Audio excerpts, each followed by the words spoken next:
Hello friends, welcome to Sharp Academy YouTube channel. My name is Loken Singh और आज हम आपके लिए लेकर के आए हैं वैलेंटाइंस वोकैबुलरी। जी हाँ फ्रेंड्स, तो आज की वीडियो में हम देखने वाले हैं, पढ़ने वाले हैं, समझने वाले हैं कई सारे ऐसे इंग्लिश के वर्ड्स जिनको वैलेंटाइंस के टाइम पर यूज किया जाता है। वीडियो को बिल्कुल भी स्किप ना करें और कई सारे वर्ड सीखिए। So enrich your vocabulary with this Valentine day. चलिए स्टार्ट करते हैं। सबसे पहला वर्ड है to flirt, FLIRT। To flirt का मतलब होता है इश्क करना। तो जब भी आप किसी के साथ में इश्क करना चाहते हैं, इश्क फरमान करना चाहते हैं, तो हम टू फ्लर्ट वर्ड का यूज कर सकते हैं। जैसे I am flirting on a girl. ठीक है, फ्लर्ट के साथ में हमने वाई लगाकर flirty, flirty boy, flirty girl. इसका मतलब होता है इश्कबाज लड़का या इश्कबाज लड़की। सेकेंड वर्ड है to have a crush on someone. जब भी आप किसी के प्रेम में आसक्त हैं तो वहां पर हम to have a crush on someone, किसी पर क्रश बनाना। जैसे हम पूछ सकते हैं have you crush on someone, यानी क्या आप किसी के प्रेम में आसक्त हैं। इसका दूसरा एग्जांपल बना सकते हैं I am having crush on my wife. Now we use the third word go out with.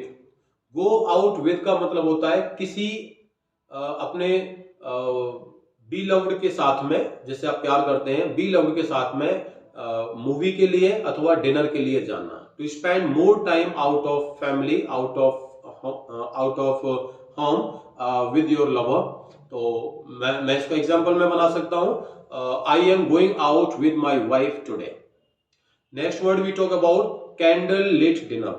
Candle lit dinner का मतलब होता है फ्रेंड्स, जब भी आप किसी रेस्टोरेंट में at the time of evening at night किसी कॉर्नर साइड में एक टेबल पर आप और अपने जीवन साथी या अपने प्रेमी के साथ में आप एक वहां डिनर करते हैं और वहां पर एक मोमबत्ती जली होती है, बाकी अंधेरा रहता है, थोड़ा सा उजाला रहता है, थोड़ा सा उजाला रहता है। तो उस समय जो आप डिनर करते हैं उसके लिए यूज किया जाता है candle lit dinner.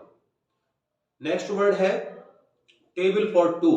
Table for two का मतलब होता है कि जब आप किसी रेस्टोरेंट में जाते हैं तो आप वहां पर वेटर को बोल सकते हैं प्लीज टेबल फॉर टू। इसका मतलब है कि वो व्यक्ति आपके लिए एक सेपरेट साइलेंट किसी कॉर्नर साइड में अलग जगह पर एक टेबल लगाएगा और उस पर सिर्फ दो चेयर होती हैं, one for you and second for your better half, for your beloved, for your spouse और फॉर योर लवर। तो उसके लिए हम कह सकते हैं table for two. Next word होता है फ्रेंड्स बुके। बुके वर्ड का मतलब होता है फूलों का गुलदस्ता। सो we can say a collection of flowers collected together and which are wrapped with a wrapper and you present it someone while you are proposing somebody. Got it? Next word है engagement ring। Engagement ring एक वो ring होती है जिसको आप जिस व्यक्ति से शादी करना चाहते हैं, तो शादी करने से पहले आप उसके साथ एंगेज हो जाते हैं, मीन्स व्यस्त हो जाते हैं, तो आप उसको एंगेजमेंट रिंग ऑफर करते हैं and the person wears that ring on the ring finger. यानी कि जो थर्ड फिंगर जो हमारी होती है, फर्स्ट सेकंड थर्ड फिंगर को रिंग फिंगर कहते हैं, पिंक फिंगर भी कहते हैं। तो इस रिंग में, इस फिंगर में जो रिंग पहनते हैं उस रिंग को एंगेजमेंट रिंग कहते हैं। Got it? Now we talk about the next word. The next word is be mine. Be mine means मेरा होना। तो मेरे हो जाओ, ये किसी से प्रॉमिस लेते हैं प्लीज बी माइन, कृपया मेरे बनो या मेरे हो जाओ। इसको हम वैलेंटाइन कार्ड्स पर लिख भी सकते हैं will you be mine valentines, क्या आप मेरा वैलेंटाइन बनोगे। Next word we talk about candy. Candy word is used for chocolates and sweets. And the next word is to fall in love. To fall in love का यहाँ पर fall जो word है वो वर्ब के रूप में यूज किया जा रहा है। इसका मतलब किसी के प्रेम में पागल होना, प्रेम में गिरना। जैसे आपने कहा मैं उसके प्रेम में पागल हूं, so I have fallen in her love. तो to fall in love word भी यूज किया जा सकता है। Next word we talk about और फ्रेंड्स अब है दो वर्ड्स फियांसे एंड फियांसी। इनका मतलब होता है मंगेतर। तो जो मेल मंगेतर है उसके लिए यूज करते हैं फियांशे वर्ड और जो फीमेल मंगेतर है उसके लिए यूज किया जाता है फियांसी वर्ड। दोनों वर्ड फ्रेंच भाषा से लिए गए हैं और इनका मतलब होता है मंगेतर या प्रेमी। अगला वर्ड है लव बर्ड्स। लव बर्ड्स का मतलब होता है प्यार के परिंदे, प्यार के पंछी। Two people who are in love with each other and they have fallen in love with each other, so we can call those people they are lovebirds. Got it? काफी इंटरेस्टिंग वोकैबुलरी है ना। चलिए अगला word जानते हैं। और friends अगला word है to be love sick. Love sick यानी कि प्रेम में बीमार हो जाना। आप अपनी फीलिंग्स को कंट्रोल नहीं कर पा रहे हैं किसी से मिलने के लिए, तो आप वहां पर यूज किया कर सकते हैं ये word I am love sick with that person. Means you have no control over your feelings to meet that person. तो यहां पर हम वर्ड यूज कर सकते हैं to be love sick, to be addicted to meet someone. Got it. और अब आपके लिए आया बहुत ही खास वर्ड बाओ, BEAU। जी हाँ, ये वर्ड ब्यूटीफुल वर्ड से लिया गया बाओ, और बाओ का मतलब होता है छैला, रंगीला, और इसको हम दूसरी भाषा में कह सकते हैं boyfriend.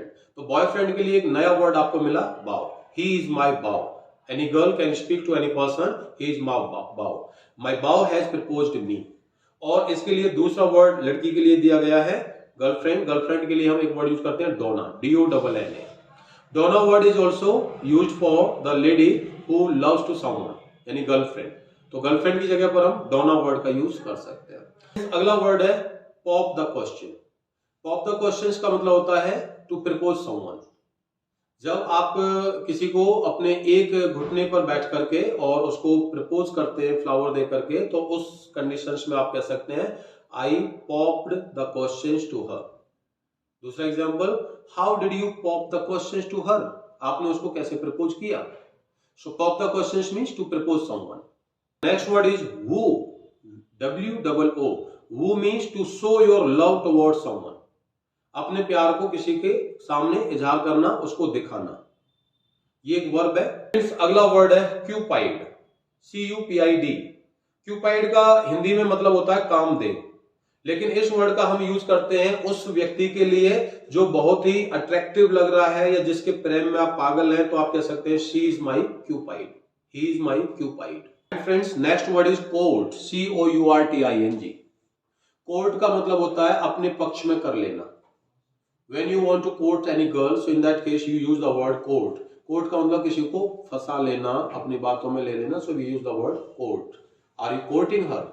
Friends, last word is the serenade. Serenade means होता है प्रेमी का संध्या गीत। When a lover is singing any song for his lover or for her lover at the time of evening, so we call that word is serenade.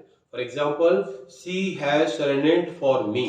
उसने मेरे लिए एक संध्या गीत प्रस्तुत किया।